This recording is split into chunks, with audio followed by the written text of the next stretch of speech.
इन दिनों बागेश्वर सरकार की कृपा देश के साथ विदेश में भी बरस रही है। बुंदेलखंड क्षेत्र के एक छोटे से गांव गढ़ा में जन्मे बागेश्वर धाम के पीठाधीश्वर पंडित धीरेन्द्र कृष्ण शास्त्री ने बागेश्वर बालाजी को जागृत कर जिस तरीके से इस पीठ की महिमा को बढ़ाया है वह किसी से छिपा नहीं है।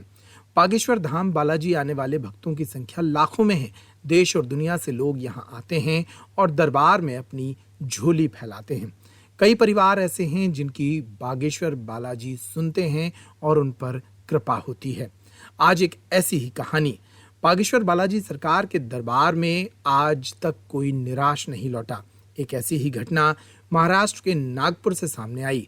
नागपुर के एक परिवार में शादी के बाद एक बच्ची वैभवी का जन्म हुआ है, जो कि 12 वर्षों के उपरांत हुआ है। 12 वर्षों बाद दिवाकर, उनकी पत्नी पिंकी को संतान नहीं थी।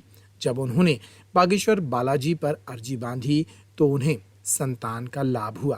वे बताते हैं कि देश के कई बड़े अस्पतालों में दिखवाने के बाद भी उन्हें संतान का लाभ नहीं मिल रहा था। बागेश्वर सरकार के वीडियो मोबाइल पर देखे और फिर बागेश्वर बालाजी भगवान के चरणों में अपनी अर्जी बांधी। आज ये परिवार खुश है। मेरा नाम पिंकी सिंह है। कहाँ से हैं आप? मैं यहाँ नागपुर से हूँ और मेरी शादी के बाद एक लड़की हुई। उसके बाद 12 साल से बहुत सारे मेरे को रुके, लेकिन मिसकैरेजेस बहुत हुए। फिर 2022 में अगस्त में गुरुजी यहाँ नववेद्यम में आए थे नागपुर में, तो मैंने उनको मोबाइल पे देखा था ऐसे ही।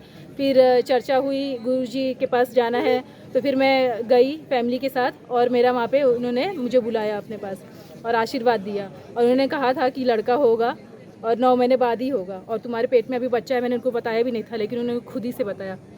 और फिर किसी को भी नहीं पता था हमारे यहाँ, सिर्फ मुझे पता था कि ये ऐसी है बात, खुशखबरी है।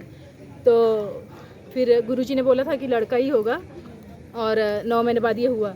इसके पहले मैं बहुत दवाई ववाई की, लेकिन कभी भी नहीं रुका। उम्मीद क्या, बहुत तकलीफ होती थी, बहुत रोते थे। 3 महीने 4 महीने ऐसे मेरे फिर मिसकैरेजेस हो जाते थे। फिर ये हुआ और गुरुजी की कृपा से और बागेश्वर बाबा की कृपा से मैं बहुत खुश हूँ। मेडिकल में कितना पैसा खर्च कर चुकी थी? कहाँ कहाँ दिखवा लिया था आपने? यहाँ नागपुर, यूपी में बहुत जगह दिखाया था। फिर इसके टाइम पे फिर ये मतलब रुका। और पहले क्या टाइम दिया था गुरुजी ने और कैसे, मतलब 12 साल बाद जब आप दरबार में पहुंची, पर्चा बनाते या भभूति दी थी, क्या किया था गुरुजी? पर्चा बना था, भभूति भी दिए थे। हाँ। और 12 साल बाद मेरी लड़की 12 साल की हो गई है।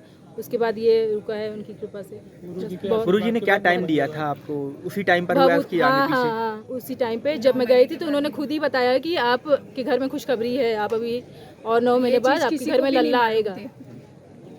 परिवार वालों का क्या कहना था जब आपके बच्चा हुआ, जिस टाइम पे गुरुजी ने बोला? तो सब बहुत खुश थे, बहुत खुश थे। और हम अब बागेश्वर धाम की हमेशा हमारे घर में सब जाते हैं और उनकी हमेशा पूजा करते हैं। घर में उनकी फोटो है। मुझे पूरा विश्वास था, पता नहीं, मुझे पूरा विश्वास था उनके ऊपर। क्या लगा करता था कि कभी हम मिलेंगे, ऐसा कुछ भाव था उस टाइम पर? हाँ था हमेशा, मतलब हाँ पता नहीं, मतलब चमत्कार था ये मेरे लिए। पिंकी सिंह बताती हैं कि उनकी पहली बेटी वैभवी सिंह है, जिसकी उम्र 12 वर्ष हो चुकी है और उन्हें दूसरा बच्चा नहीं हो रहा था। जब उन्होंने बागेश्वर बालाजी के दरबार में अर्जी बांधी तो भगवान ने उनकी सुन ली। ऐसा नहीं है कि आपका पर्चा ही बने तभी आपकी मनोकामनाएं पूरी होती हैं। उन्होंने कहा कि बालाजी के दरबार में सच्चे मन से बांधी गई अर्जियां भी पूरी होती हैं।